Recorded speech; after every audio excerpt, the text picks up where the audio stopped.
तो भाई लोग, डेडपूल एंड वुल्वरीन हर हफ्ते की कमाई करने के कई रिकॉर्ड्स बनाती जा रही है। इसी के साथ ही डेडपूल एंड वुल्वरीन 2019 में आई जोकर मूवी को पछाड़कर सबसे ज्यादा कमाई करने वाली आर रेटेड मूवी बन गई है।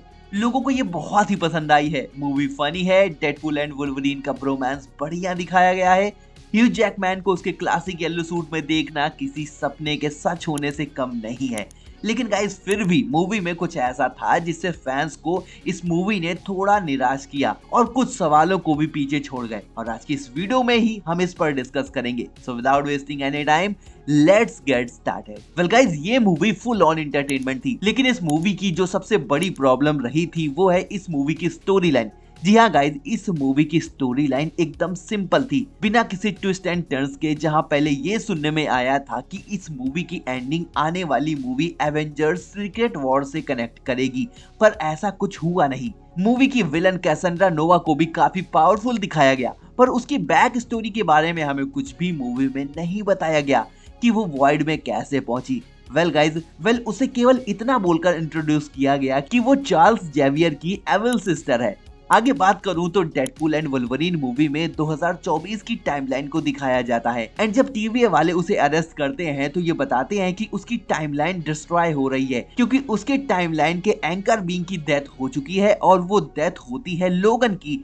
पर जो चीज समझ में नहीं आई वो थी कि टीवीए ने डेडपूल को 2024 से क्यों उठाया, क्योंकि अगर लोगन अर्थ 1005 का एंकर बीइंग है और उसके यूनिवर्स उसके बिना एग्जिस्ट नहीं कर सकता है, तो क्या टीवीए को 2029 के डेडपूल को नहीं ढूंढना चाहिए था? ये चीज थी जो फैंस को कम समझ में आई। आपका क्या कहना है इस बारे में? Let me know in the comments guys. आगे हमें मूवी में Chris Evans as a John Storm का कैमियो दिखाया जाता है, जिससे फैंस बहुत ही ज्यादा खुश हो जाते हैं एक बार फिर से अपने फेवरेट सुपर हीरो को देखकर। लेकिन वहीं अगले ही पल्स फैन डिसअपॉइंट भी हो जाते हैं, क्योंकि आगे हमें दिखाया जाता है कि पायरो बड़े आराम से जॉन स्ट्रॉम को हरा देता है।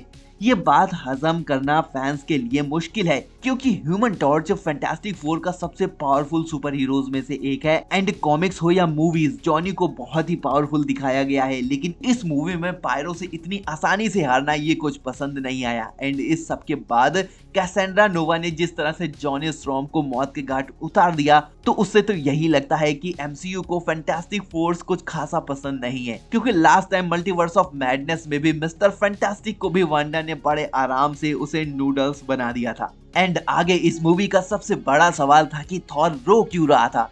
जी हाँ गाइस, मूवी के एक सीन में क्रिस हेम्सवर्थ का एक कैमियो होता है एज अ थॉर टीवीए के टीवी स्क्रीन में। ये scene Thor the Dark World का होता है, जिसमें डेडपूल लोकी की जगह होता है और ऐसा लग रहा होता है कि डेडपूल थॉर के हाथों में मरने वाला है।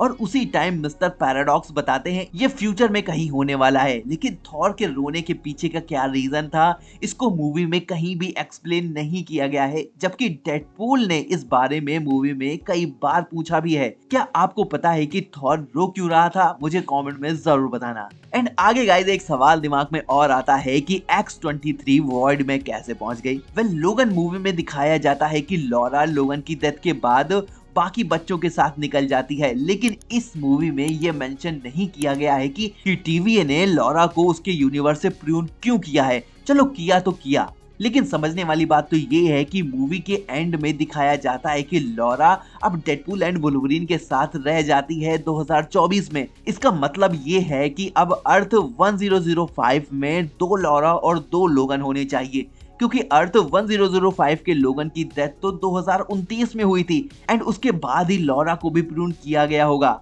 एंड इन सब के बाद जो सबसे इम्पोर्टेंट सवाल आता है कि डेडपूल एंड वुल्वरीन अब अर्थ 616 का हिस्सा बन चुके हैं या नहीं। मूवी के स्टार्टिंग में डेडपूल को अर्थ 616 में दिखाया जाता है, जहां वो एवेंजर्स की टीम में शामिल होने के लिए हैप्पी से मिलता है। डेडपूल एंड वुल्वरीन के आने से चीजें और भी इंटरेस्टिंग हो गई हैं, एंड अभी हाल में ही ये बोला भी जा रहा है कि डेडपूल एंड वुल्वरीन में हमें डेडपूल को ओजी एवेंजर्स के साथ टीम अप करते हुए दिखाया जाना था, लेकिन बजट की इशू की वजह से ये नहीं हो सका। सो गाइज, अब आगे ये देखना काफी इंटरेस्टिंग होगा कि डेडपूल एंड वुल्वरीन अर्थ 616 में कैसे और कब वापस आते हैं। वेल गाइज, ये थी इस मूवी से रिलेटेड कुछ सवाल जो कि मेरे साथ बहुत सारे फैंस के भी हैं, और अगर आपको इन सब के आंसर्स पता है तो मुझे कमेंट में जरूर बताना। बाकी अगर आपका कोई सवाल है तो वो भी कमेंट जरूर कर देना। सो गाइज, वीडियो पसंद आई हो तो लाइक कर देना, बाकी चैनल को सब्सक्राइब करना मत भूलना, क्योंकि मैं आपके लिए ऐसी एक्साइटिंग वीडियोस लाता रहता हूँ। सो गाइज, मिलता हूँ अपनी नेक्स्ट वीडियो में। Till then, be safe, bye.